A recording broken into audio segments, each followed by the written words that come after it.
الواقع العملي المرير. انت فاكر ان انت على طول هتبقى لابس بدله ومعاك شنطه كبيره جدا وشكلك مهم كده ومهندم وعارف انت رايح فين وبتعمل ايه. فصدقني الراجل اللي معاه شنطه كبيره جدا لا مدير شركه ولا اي حاجه، هو موظف عادي جدا، واللبس اللي هو لابسه ده يونيفورم وهو مضطر ان هو يلبسه وجابه بالشيء الفلاني ولحد دلوقتي بيحاول يقسط ثمنه. بس ان الشنطه دي اساسا احتمال ما يبقاش فيها لا لابتوب ولا فايلات، هي بس فيها الاكل بتاعه لان هو عنده شيفت 8 ساعات والاكل غالي جدا هناك. طموح بقى بتاعت ان انا ليا الركنه بتاعتي اللي هاجي اركن فيها، المبنى اللي ازاز في ازاز، المكتب الواسع جدا اللي كله مكيف، السكرتيره الاموره، الكرسي اللي بيتلف، الوان بقى مبهجه كده في كل حته، على مكتبي على طول في ازاز كبير جدا كده بقف فيه فيو. فالحاجه الوحيده اللي انا ممكن اضمنها لك الكرسي اللي بيلف، العب بيه انت واصحابك بقى. غالبا انت على ما تقعد وتسنتر نفسك عليه، عشان يا حرام انت عمرك ما قعدت عليه، مدير ممكن يلقطك مره مرتين كده فهينقلك على كرسي عادي ويبطل هبل. لو فاكر بقى ان من ضغطه شغل انت هتروح رازع ايدك على المكتب كده وموقع كل الورق وتقول على فكره انا ما يهمنيش الفلوس، وتقف قدام لوح الازاز العظيم بتاع مكتبك اللي شايف منه دبي كله تاخد قرارات مصيريه، الحل الوحيد في اي ضغطه الصريخ. انت اصلا هتصوت من كتر الزحمه في المواصلات، حتى لو انت معاك عربيه فانت هتصوت من الزحمه اصلا عشان مش عارف تروح، هتصوت من الجوع لان حتى الشنطه الكبيره اللي فاكرها اللي كانت مليانه اكل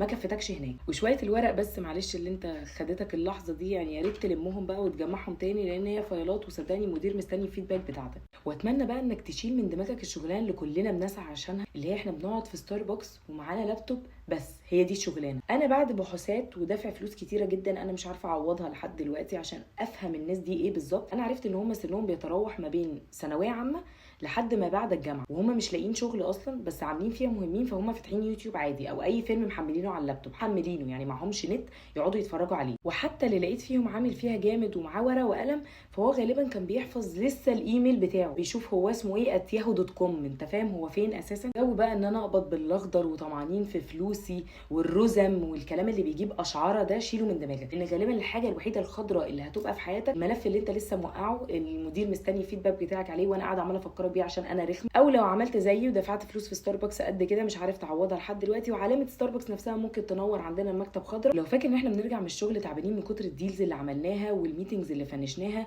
والقرارات اللي اخدناها في الشركه، فانسى، احنا بنقوم بدورنا عادي جدا واحنا داخلين الشغلانه دي وبنقبض المرتب اللي ملوش لازمه ده، نقول احنا تعبانين من الشغل. صدقني اللابتوب اللي انت منتظر تقعد بيه زي اصحابك ده ويقعدوا مركزين حتى في البيت بيشتغلوا، احنا بنفتح اللابتوب في البيت عشان نكتب هاو تو اوبن اكسل اساسا. انا عارفه اللي انت حاسس بيه، انت بقى جو لا ان انا اشتغل عند حد ده وابقى في شركه، انا مش عبيد، انا فيل ان انا ليدر دلوقتي واي ونت تو بيلد ماي اون بزنس. انا فاهمه قصدي. بص انا مش عايزه احبطك، هي هتبدا باي ونت تو هاف ماي اون بزنس، هتبتدي تنزل لحد ما تشوف ان شارع المعز ما فيهوش فرن كويس فانا ناوي افتح فرن فينو، بعدين تتفق بقى انت واصحابك بقى وتلاقوا الايجارات غاليه ومش هينفع فتقرر انك هتعمله في البيت. انت متخيل ان فجاه البيزنس بتاعك بقى انك هتعمل فينو في البيت، بس هتاخدوا الراوند وهتفتح سايبر انت واصحابك وهتتخانقوا في الاخر على البلاي ستيشن، لان في بلاي ستيشن بدل ما تدوه للناس انتوا مخبيينه عشان انتوا تلعبوا بيه. يا جماعه فوقوا بقى، فوقوا من الاحلام دي والفيو اللي انت بتتخيله ده، اصلا دي بوستر كده هم لازقينه على العماره اللي قدامكم عشان محروقه، المكتب هيبقى طبيعي جدا مش مأفور خالص، الكرسي اللي بيتلف قلت لك اتاخد منك. بقى نقتنع ان اي نوع شغل يا جماعه مفروغ منه بس مش للمتعه.